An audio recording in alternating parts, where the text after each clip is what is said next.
Окуп билим алгын дейт, оку кетте барагым. Саламатсызбы, балдар? Кандайсыз экен?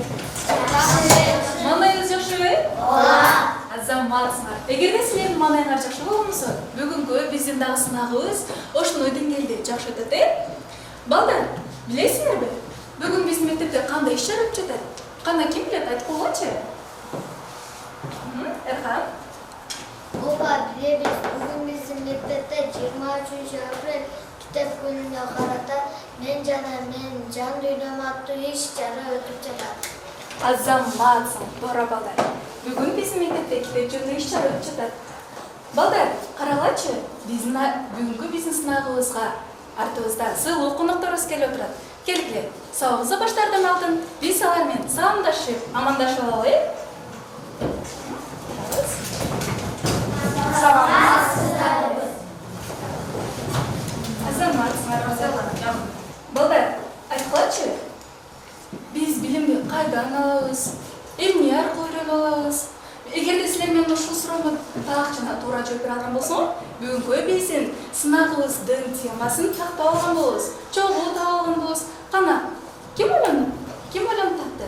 Айтып көргүлөчү. Биз билимди кайдан алабыз? Китептен алсак болот экенби? Дагы кимден кандай бар? Мугалимден. Мугалимден, мугалим аркылуу китептен үйрөнүп алат экенбиз, Дагы Китепканадан. Китепканада. Темабызды кандай кылып атабызсак болот? Кана ким айтат? Китепти досум десек болобу? Туура, Азаматсың. Демек, бүгүнкү биздин сабагыбыздын, сынагыбыздын темасы китеп менин жан досумду атап алсак болот экен, Азаматсыңар балдар. Балдар, биз сабагыбызды дагы баштаардан алдын келген конокторубузга жагымдуу маанай тартып алсак, кана көзөрүбүз алдына жагымдуу маанайыбызды тартып алабыз.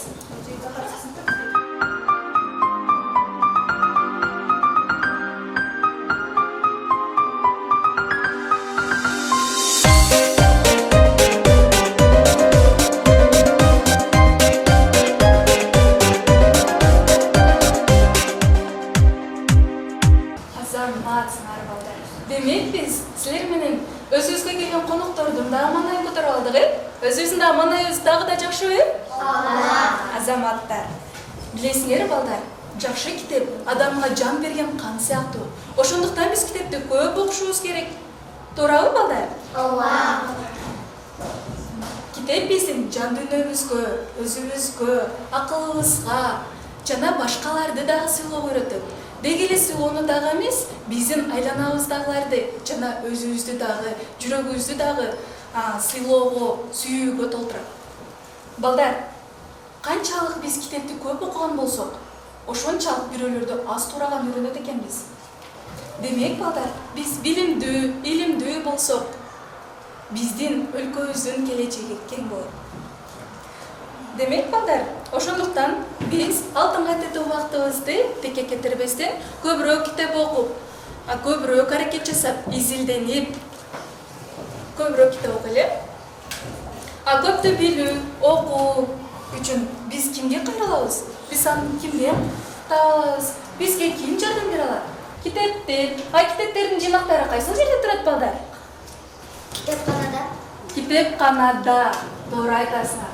Биз сүйгөн бардык жомоктордун түрлөрү, бизге керектүү маалыматтардын бардыгы бул китепканада болот, Биз ал жактардан барып, өзүбүзгө керектүү болгон, өзүбүздүн көдүнүбүз чаңкап суусап турган бардык суроолорубузга ошол жактан жооп таап алсак болот экен, Балдар, мисалы китепти окуп жатканда силерге мындай ой келди беле? Бул китептер, барактар кайдан пайда болду экен? Кантип пайда болду экен? Ушул суроо бир да болсо силердин оюңарга келбеби? Мисалы, балдар, биздин класста Даниэлдин ушул суроо Даниэлди абдан көптөн бери иштанып жүргөн экен. Даниэль биринчи жолу кагаз жөнүндө маалыматты үйүнөн, үй бүлөсүнөн алган маалыматты көрө алды. Кагаз кайдан чыккан экен? Мен сурайынчы, ата-атаке. Оğlum. Kağız kaydan çıkan, kayıp пайда болгон? Балам, биздин заманга чейин эле жыгарыстын колдонуп, күнгө кургатып барак катары колдонулган. Азыркы убакта технология жашырып, технология менен чыгып калган. Балам, бери келчи. Көп окусаң көптү билесиң демекчи, китепти көп окугун. Китепсиз чоңойгон бала суусуз өскөн дарактай болот. Обайны болу жазуучубуз Чыңгыз Айтматов айткандай, китепте жок ой, жаны жок денедей, ошол үчүн китептерди көп окуйлу. Ата, апа, анда эмесе мен окууга жөнөйүм. Макул бала. Жана биз кагазды мондайде жөнөкөй гана жыгачтын сыртын арчып тазалап алып, аны мондай майда бүттүргөн майдалап алабыз. Андан соң буга кислота кошуп, боекторду кошуп, көпкө чейин, бул жерден көрсөңөр болот, карагылчы, көпкө чейин кайнатылып, андан кийин күндүн ысыгында кургатылып, сыгылып, анан бизге мондай болгон даяр кагазда алдыңарда турган китептер пайда болуп чыгат. Кана балдар эмесе, силер менен биргеликте Даниэль дагы мектепке барып, мугалимден кандай маалыматтарды ала алды экен? Кана көрөлүчү? Саламатсыңар балдар. Бүгүн китеп менен жан дүйнөм аттуу жыйын өтөбүз. Китеп жоголсо баарын кайдан үйрөнөбүз? Балдар, китеп жөнүндө билгиңер келеби? Анда эмесе көңүл бурабыз. 23 апрель бүткүл дүйнөлүк китеп күнү. Баардыгыңарды балдар китеп күнү менен куттуктаймын. Көп окусаң алысты көрөсүң дегендей. Көп окуганды адат кылгыла. Мен биринчи кезекте китептин тарыхын жана китеп алгач кайдан келип чыккандыгын жөнүндө маалымат берейин. Мисалы, ташка жазуу үчүн папирустун сабагын колдонушкан. Гректер аны библиоз деп аташкан. Ошол сөздөн библиотека деген сөз келип чыккан. Эң чоң китеп Мухаммед деп аталат. Анын салмагы 1500 тонна жана 429 беттен турат. Бул китеп Дубайда сакталат. Ал эми эң кичине китеп 5 мм, 9 мм чейин жетет.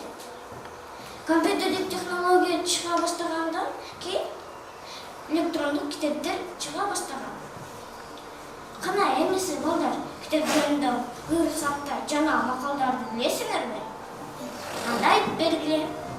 Китептерди сатпаган, дайым балап сактаган, жомокторго чакырган, үй курушкан акылдан китеп сүйгөн эжекелер бүгүн бизде ысык салам айтсак дейбиз биз силерге чындын соолук каалайбыз. Сиздер кылган эмгектерди баалайбыз. Таалыкпай иштеңиздер, чарчабай. Биз ырларды сиздер үчүн арнайбыз. Азаматсың. Акылы китеп деп туруу адамды тең кылууга, ком кармайды окубайм дегендерден качкыла. Жакшы китеп жан достур, кармагыла достор өткүчүөр аягы, курбун болот алда. Эжеке дагы макал айтып берсең болобу? Макул. Тамак көрсөк күлкүсү келет, китеп көрсөк уйкусу келет. Азаматсың. Китеп менен тунук таза булагын, китеп менен өчпөс жарык чырагын. Көптү окуп, көптү билип китептен келме талбай кызмат кылган. Окууга китепти окууга чыдабай, жакшысынан пайдасынан чогулткуларын жаздабай. Китеп деген бир окумуш компьютердин сырларын талбай окуп түшүнүп, акылдуу болуп билбайм. Китеп менен тунук таза булагын, китеп менен өчпөс жарык чырагын. Көптү окуп, көптү билип китептен мекенне талбай кызмат кылам. Азаматсың. Kitepsiz bilim olmayın, kitepsiz akıl olmayın. Kitep bağırın, bağırın. Adaştırmayın, kenindi akıllı çiğitte. Bilgizgen, mege sezim kirgizgen. Ak bulutun üstünde, ara jakın жүргүзгөн. Kitep menin akılım, kitep menin jakınım. Oku деп айткан, oku сырын көп айткан. Азаматсыңар балдар. Демек биз баардыгыбыз китеп жөнүндө көптөгөн ырларды, макалдарды билет экенбиз, Кана балдар, биз мектепте эмненин жардамында билим алабыз? Башында айтып кеттик, китептин жардамында. Ошол эле китепте биз окуучулар бардыгыбыз бирдей билим ала алабызбы? Тегиз билим ала алабызбы? Кээде биздин класста дагы китепти жакшы окуган окуучулар, бир аз начарраак окуган окуучулар, кетпе балдар, окуучулардын оң жана терс сапаттарын жазалычы. Ким чыгып жазалар? Мына. Терс тараптарынчы.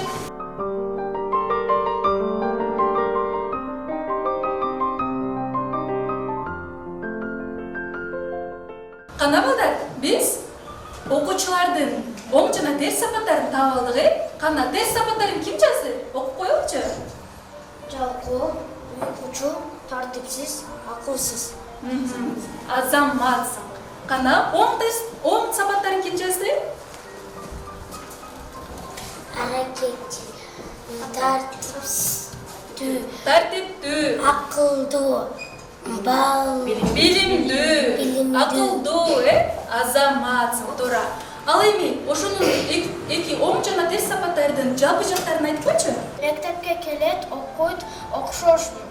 Кийинишет, Тапшырма аткарышат, Бардык эле окуучулар биз баарыбыз тапшырма аткарабыз, балдар? Мектепке окшош кийинип келебиз, Мектеп формасы менен келебиз. Бардыгыбыз окуйбуз, азаматсыңар балдар. Демек, биз бүгүн балдар бардыгыбыз китеп жөнүндө көптөгөн маалыматтарды алдык. Эң алгач эле силерге китеп дегенде кандай ой келет балдар, айткылачы? Китеп деген силердин эң биринчи келген маалымат кандай болот? Эмнени ойлой аласыңар? Кана? Силердин алдыңарда турган манжаларга өзүңөрдүн оюңарды жазып, бирден келип жармаштырабыз. Китептерден эмнелерди үйрөнүп алабыз? Ошолорду да жазсаңар болот,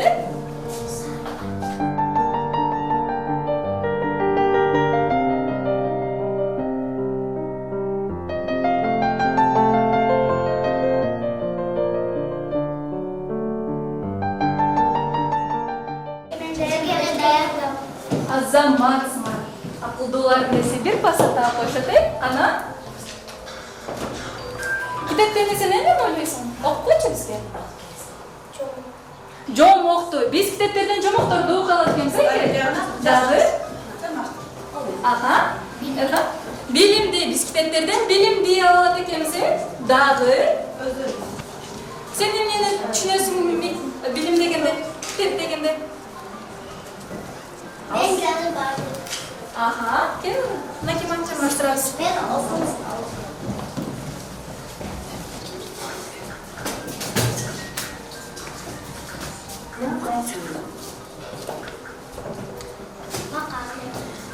Биз китептерден макалдарды да окуй алат экенбиз, Дагы? Биз китептен окууну үйрөнүп алат экенбиз, окушту билет экенбиз, Азаматсыңар балдар. Байкагылачы балдар, биздин класстерибиз эмнеге окшош калды? Күнгө, туура айтасыңар, Азаматсыңар. Демек, бизге күн жашообузда жарык чачкан болсо, бизге китеп билим дагы өзүбүздүн жан дүйнөбүздө, биздин болуп жаткан айланабызда, ааламыбызга жарык нурун китеп аркылуу жарык чачалат экенбиз, Азаматсыңар. Кана балдар, биз могул көргөн болчу. Карагачы, биз кичинекей гана китептин ичинен эмнелерди үйрөнүп алат экенбиз. Бирге көрөлүчү. Жаныбарларды, карагачы. Бул жерде өсүмдүктөр, бул жерде кыргыз жерин. Деги эле кыргыз жерин эмес, бүтүн дүйнөнү көрө алсак болот, Бул жерде техника. Туурабы? Бул жерде эмнелерди көрүп турасыңар? Фигураларды, төстөрдү, геометриялык фигуралары. Бул жерде эмнени көрүп турасыңар? Өсүмдүктөр, жашылча, дагычы? Эмнелерди? Үй. Бул эмне? Жомок, Биз китептерден жомокторду да окуй алат экенбиз. Бул жерденчи? Эмнелерди? Саат. Убакытты. Бул жерденчи? Бул эмне балдар? Байкалачы? Демек, биз булар менен жол эрежелерин дагы биле алат экенбиз, Азаматсыңар. Алдыбыздагы карайлычы. жерде азыр силер менен биргеликте китеп жасайбыз. Өзүбүзгө алабыз. Барбызбы? Бар, келгенчи биз өзүбүз китеп жасап көргөнчү. Мындай болуп турганда бизде тең болбойбуз, болду баракта. Жасайбыз.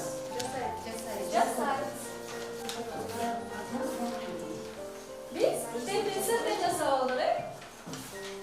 Ал эми ичине дагы келди. Китептин ичинде барактары болот.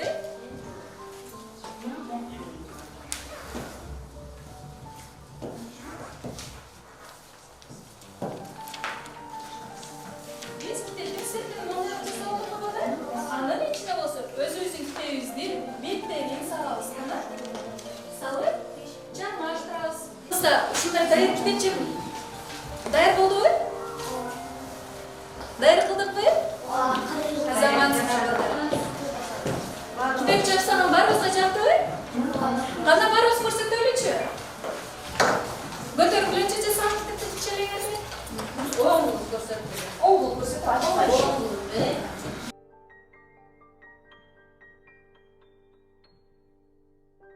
Байкап карасаңар балдар, биздин китебибиз актай барак боюнча калды.